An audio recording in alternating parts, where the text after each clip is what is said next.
Beautiful people of the internet, welcome back. And today this one is an interesting one. It could be perceived as devaluing your Galaxy Watch 4 by bringing this exclusive feature to any Wear OS device out there, like the one I have here, the Fossil, the brand new Fossil Gen 6. However, the thing is, when you really look into this, it is a completely different story. To me, it seems that Samsung is finally rolling out and migrating Tizen application to the Wear OS store. And by doing this, Samsung ensures that more people will get the pleasure of using their services, which ultimately will lead to a group of people who may be willing to switch to a Samsung device. So I think it is a smart move, and it will certainly give users a much wider choice when it comes to Wear OS, and especially with this segmentation currently going on with Wear OS 3 and 2 and what have you, and that could be eliminated by doing exactly what Samsung is doing. However, mind you, they don't have to do this. Starting now, Wear OS 2 devices, meaning smartwatches that have Wear OS 2 as their main operating system,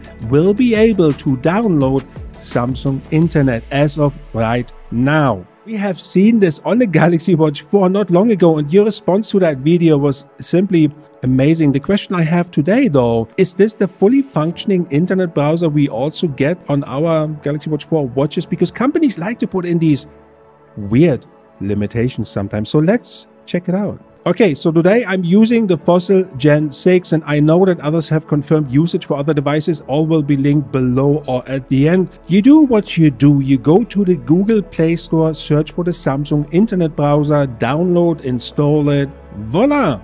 It's here, you can open it. You have to do this via the Google Play Store on your watch though. Remember, not your phone. Go to your watch and search for the internet browser there. The only way you can get it. Open it up and you will be greeted with YouTube, Google Weather, Samsung.com. And I have bookmarked my YouTube channel already to save some time, and so far it's looking good. However, going into opening a web page, it did feel slow at times, and it takes so long sometimes that the screen timeout will kick in and it goes dark. The maximum setting for the Fossil Gen 6 is 15 seconds. It is connected to my A32 and to my Wi-Fi connection, just like all other devices. So I put the Galaxy Watch 4 next to it, and it is slightly faster.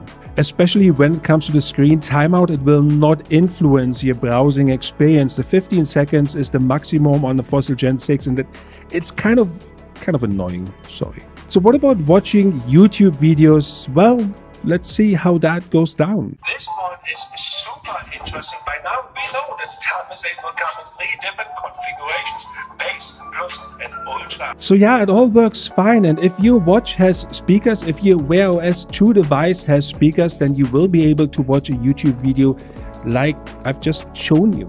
And the rest is pretty standard. And if you need a full tutorial, I've got a video out. I'll link it here somewhere so you can go and check it out. There are some quirks you should know about if you are interested in downloading this. List of all devices that have been confirmed to be working with the Samsung Internet Browser for Wear OS 2 coming up now. If you want to be part of this awesome community, make sure to like, comment, and subscribe.